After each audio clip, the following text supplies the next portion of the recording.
बऱ्याच नवीन नगरसेवक किंवा आमचे जे काही जुने नगरसेवक आहेत, मतप्रवाह एकत्र असणं गरजेचं असतं. आणि ज्या पद्धतीने सध्या उद्योगी एका प्रॉब्लेममध्ये येतो, तुम्हाला सगळ्यांना माहिती आहे, काळजीच्या. त्यामुळे माझाच डायरेक्ट त्यांच्याशी संपर्क नाही झाला होता आणि आम्हाला वाटत होतं की आपण फॉर्म भरावा आणि या नगरसेवक जे आहेत त्याच्यामध्ये बिनविरोध, आम्हाला माहिती आहे संख्येचं गणित, अंकाचं गणित सगळं हे मान्यच आहे, म्हणून तर त्याच्यात बसलं आहे. पण मग स्वतः साहेबांचं पण डायरेक्ट आत्ता म्हणणं होतं की नाही भरायचं, नाही आहे तर आपण ते मान्य केलं आहे तर आपण होऊन जाऊ देत त्या हे. तिथे आता प्रभाग समित्या ज्या आमच्याच आहेत त्या आम्हाला ऑलरेडी मिळणारच आहे. आणि एक प्रभाग समिती म्हणजे 2 खासदारांचा, एका खासदारांचा आणि 2 आमदारांचा हे असतो. त्यामुळे तो जो एक इम्पॅक्ट आहे मुंबईला तो आम्हाला ऑलरेडी तसा मिळतोच आहे. ते मॅन्डेट मला वाटतं टोटल 6 आहे की 2 ह्याच्यामध्ये अशाही देवचिटे अशा 8 होते. त्यामुळे ते आहे तर मग हे नाही करायचं. आणि फॉर्म भरलाच नव्हता, फक्त आम्ही सगळ्यांना बोलवलं होतं आणि विचार विनिमय करून पटकन देणार, फॉर्म नाही भरला. दुसरं म्हणजे स्वीकृत नगरसेवकासाठी 3 स्वीकृत नगरसेवक तुमच्याकडे आहेत.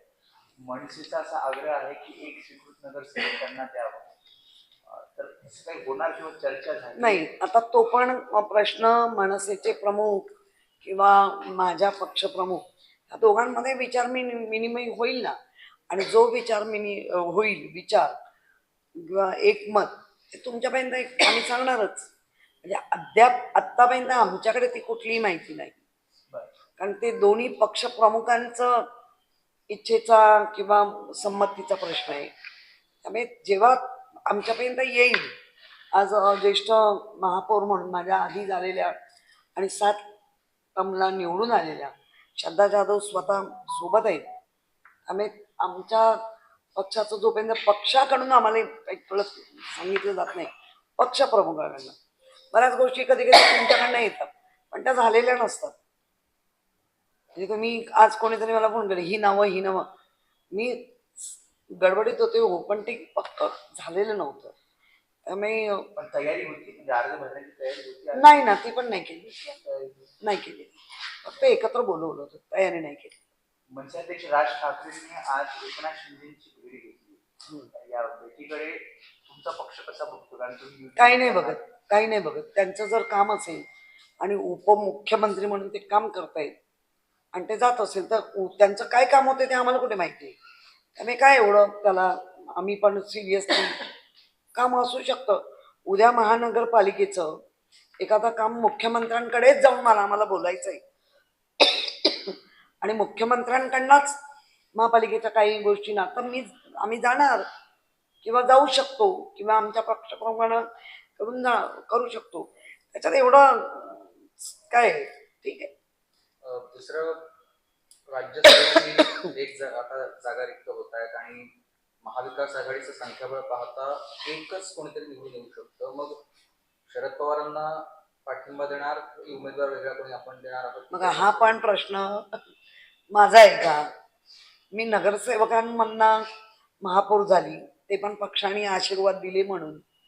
आजही नगरसेवकांमधनं एक जे माझे 4था टर्म आहे आणि जर पक्षाने मला माझा महानगरपालिकेपुरता, पण ते पण पक्षाच्या काही आदेश घेतल्याशिवाय जनरल काम आहे, जे व्हिजिट करायचं आहे, हे करायचं ते करायचं आहे, प्रश्न ते आम्ही करू. पण काही ध्येय धोरण आहेत माझ्या पक्षाची, ज्या महापालिकेच्या बाबतीत म्हणा, राज्य सरकार किंवा केंद्रामध्ये, ते पक्षप्रमुखच ठरवणार. आणि जेव्हा पक्षप्रमुख ठरवतात तर तुम्हाला पण कळणार. उद्धव ठाकरे खरं म्हणजे म्हणाले होते मध्ये निवडणुकीनंतर की जर देवाची इच्छा असेल तर आपला महापौर होईल.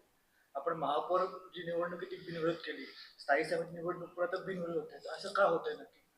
देवाची इच्छा असेल तर बोलले होते पण काही प्रयत्न बघा, पक्षप्रमुख कधी पण सगळ्यात निवडून आलेला नगरसेवक हा पहिला कार्यकर्ता असतो किंवा ज्या ह्याच्यातून निवडून आलाय पक्षाच्या भूमिकेतून, तर एकदमच त्यांना मोटिवेट तर केलंच पाहिजे ना. आणि त्याच्यातला तो एक भाग असेल तर. आणि राजकारण काय किंवा काय, किती कोणी म्हटलं की आम्ही हे मानत नाही, मी ते मानत नाही, तर असं होत नाही. आपण कितींदा पाहिलंय की पंतप्रधान गुहेत जाऊन 5-5 तास देवाची म्हणजे जप जाप एक आत्मिक बल म्हणजे आध्यात्मिकातनं मिळतं ते ग्रहण करतात. तर मग ते जर करतात तर आपण पण देवाच्या चिठ्ठीला काय ऑब्जेक्शन असू शकतं. काही भिवंडीमध्ये शिवसेना शिंदे गटाचा महापौर बसणार होता, मात्र आता एक मोठी उलटापालट त्या ठिकाणी त्यांनी पाहायला मिळतात. मागील काही दिवसांमध्ये शिवसेनेला अटक देखील झाली होती शिंदेच्या, आणि आता त्यानंतर भाजपच्या 9 नगरसेवकांनी काँग्रेसला पाठिंबा दिलेला आहे आणि आता कुठेतरी तिकडे काँग्रेसचा महापौर बनू शकतो. आता असं म्हटलं जातं की भाजपचीच ही खेळी आहे, शिवसेना शिंदे गटाचा महापौर बसू नये म्हणून हे सर्व रचलं गेलेलं आहे. काय सांगणार? अख्खा देश भाजपच्या तर खेळीवर चाललाय. आता ती खेळी कुठली, डोंबाऱ्याची खेळी आहे का अजून कसली खेळी आहे ते आम्ही कसं सांगू शकतो. आणि काँग्रेसला एका बाजूला म्हणून आम्ही विचारलं काँग्रेस मुक्त की काँग्रेस युक्त. तुम्ही आत्ता पण महापौर ज्या झाले त्या भले त्या पक्षात 12 नंतर जाऊन काम केलं, पण भाजपामध्ये ज्या जन्मापासून, ज्याला आपण म्हणतो ना, मी कसं जन्मापासून मला कळायला लागल्यापासून मी माझ्या बाळासाहेबांचे विचार आम्ही फॉलो केले. किंवा वरी नाक्यावर लहान असताना पण आम्ही बऱ्याच गोष्टी सहभाग घ्यायचो. आम्हाला काय अधिकार नव्हता पण आनंदाने सहभाग घेत होतो. तसे त्यांच्याकडे पण होत्या, पण झाले ना. मग काँग्रेस मुक्त भाजप की काँग्रेस युक्त भाजप हा प्रश्न आहेच की.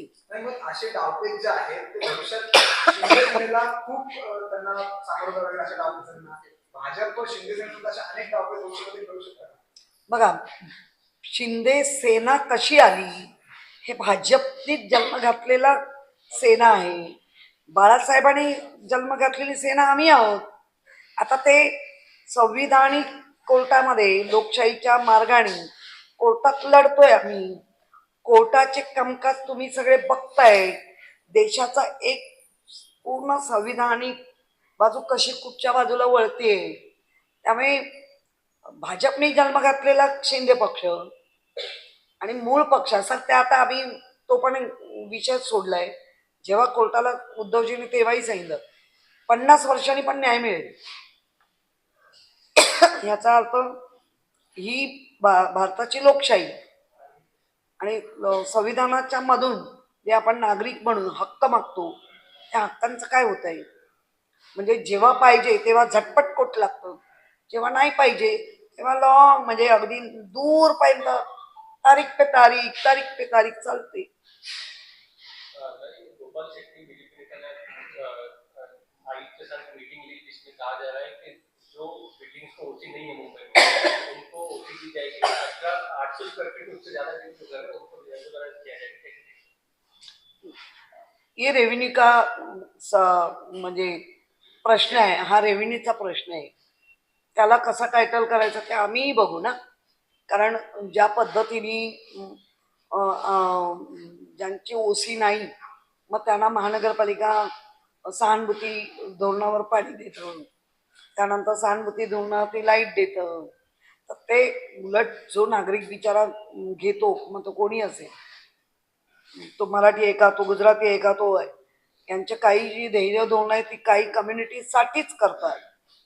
तर ते बघू. आमच्यापर्यंत तो विषय आता तुमच्या माध्यमातून आले, माहिती घेऊ आणि ज्या माहितीला नागरिकांना खरंच दिलासा मिळतोय का काय आणि राजकीय हे करण्यासाठी सगळ्या गोष्टीचं माहिती घेऊ आम्ही.